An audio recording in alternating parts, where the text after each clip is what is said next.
Hello दोस्तों, हमारी polity superfast को आगे बढ़ाते हुए आज हम अनुच्छेद 3 के बारे में विस्तृत जानकारी लेके आपके सामने उपस्थित हैं। तो पिछले दोनों वीडियो में हमने अनुच्छेद 1 और अनुच्छेद 2 को बहुत ही विस्तार के साथ और डिटेल से समझा था। उसमें जो भी उपबंध किए गए, जैसे अनुच्छेद 1 हमारा राज्य क्षेत्र को परिभाषित करता है, भारत और भारत के राज्य क्षेत्र को, तथा भारत में किस प्रकार की राज्य व्यवस्था आगे होने वाली है इसको परिभाषित करता है।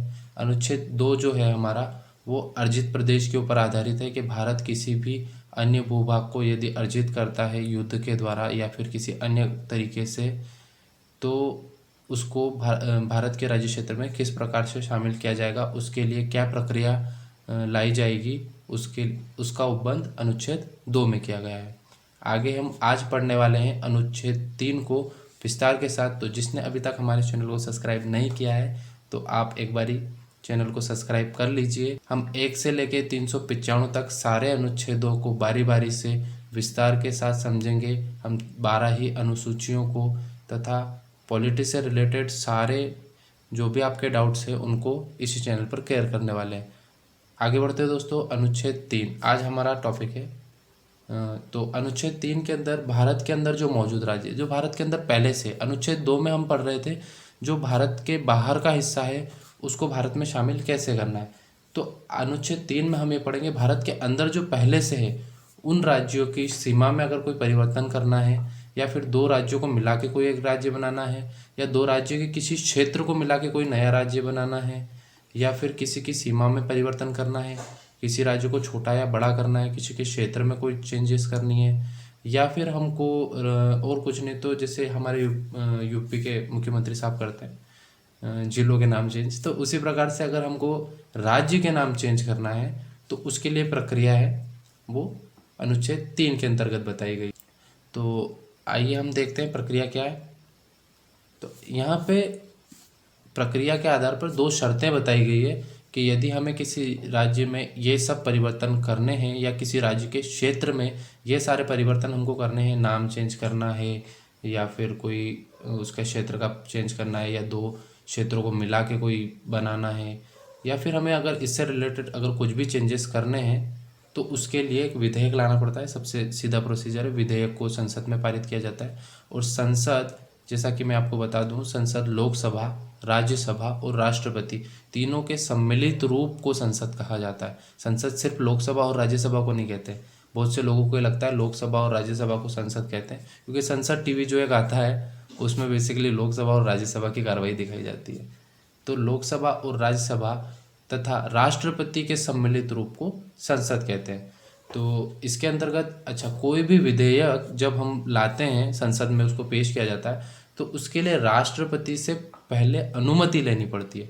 पर यदि अगर इस प्रकार का यदि हम कोई भी विधेयक संसद में ला रहे हैं तो उसके लिए हमें कोई राष्ट्रपति की पूर्वानुमति की आवश्यकता नहीं है। हम उसको बिना पूर्वानुमति के ला सकते हैं, जिसके लिए जो हमारे प्रतिनिधि हैं लोकसभा राज्यसभा में जो हमारा प्रतिनिधित्व करते हैं वे लोग विधेयक को राष्ट्रपति के समक्ष प्रस्तुत करते हैं। राष्ट्रपति उस विधेयक को संबंधित राज्य, जैसे जिस भी राज्य के बारे में वो चेंजेस हो रहे हैं, जिस भी राज्य में वो लागू किया जाएगा, उससे संबंधित राज्य की विधानसभा में उस विधेयक को रखते हैं और विधानसभा से उस पर राय मांगते हैं।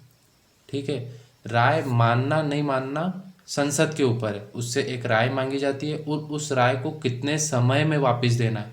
जैसे कुछ विधेयक जो राज्य के बारे में होते हैं, राज्य उन पे काफ़ी टाइम खींच लेता है, तो उसके बेसिस पे वो प्रक्रिया लंबी हो जाती है। तो उसके लिए इसमें ये प्रोसीजर होता है कि राष्ट्रपति एक लिमिटेड टाइम आपको देता है कि आपको 1 महीना 2 महीने के अंदर इस पर पूरा विचार करके और आपको ये हमें वापस बताना है कि राज्य इससे सहमत है तो भी ठीक है, अगर राज्य इससे सहमत नहीं है, दोनों स्थिति में संसद को ये शक्ति है कि वो इस विधेयक को पारित करती है या फिर निष्क्रिय कर देती है। यानी कि पूरी पावर संसद के पास है। अगर राज्य की विधानसभा इसके लिए मतलब अपनी मंजूरी नहीं देती या अपनी सहमति नहीं देती, या फिर वो नहीं चाहती है कि ये विधेयक पारित हो, परंतु संसद को ये लगता है कि विधेयक पारित होना चाहिए, तो वो उसको पारित कर सकती है।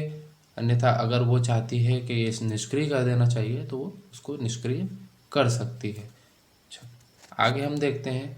तो अनुच्छेद 3 का उपयोग करके अभी तक सबसे पहले असम की सीमा में परिवर्तन किया गया था। तो भूमि की एक जो पट्टी थी, मतलब जो सीमा के आसपास का एरिया था, जैसे बांग्लादेश में हम 2.5 बीघा कॉरिडोर को बोलते हैं, तो असम और भूटान की सीमा का जो एक लंबी सीधी सी एक पट्टी थी वो भूटान को दे दी गई थी। उसके बाद सबसे पहले जो राज्य का गठन किया गया था वो था आंध्र प्रदेश से तेलंगाना। सन 1955 में तेलुगु और तमिल भाषी जो लोग थे, दोनों में ना मतलब भाषाई काफ़ी विविधता थी। जैसे हमारे भारत अनेकता में एकता को मानता है, उसी प्रकार से वहाँ पे सीन ये था कि जो तेलुगु भाषी लोग थे और तमिल भाषी लोग थे वो आपस में साथ तालमेल नहीं बिठा पा रहे थे, तो उनको एक अलग राज्य की डिमांड चली। अच्छा, तेलंगाना जो तेलुगु भाषी लोग थे, जो मद्रास पूर्वी मद्रास के लोग थे, उनको एक अलग राज्य चाहिए था, तो वो मांग थोड़ी बड़ी। उसके बाद सन 1955 में ये थोड़ा सा ज़्यादा हैवी हो गया, तो उन्होंने एक अलग राज्य का गठन किया। सबसे पहले भाषाई आधार पर सबसे पहला राज्य का गठन किया गया आंध्र प्रदेश से तेलंगाना।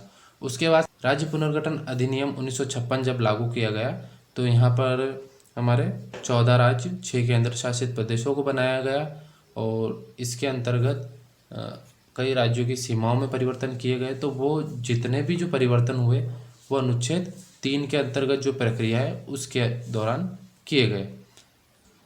यहाँ तक वीडियो को देखने के लिए का बहुत बहुत धन्यवाद दोस्तों।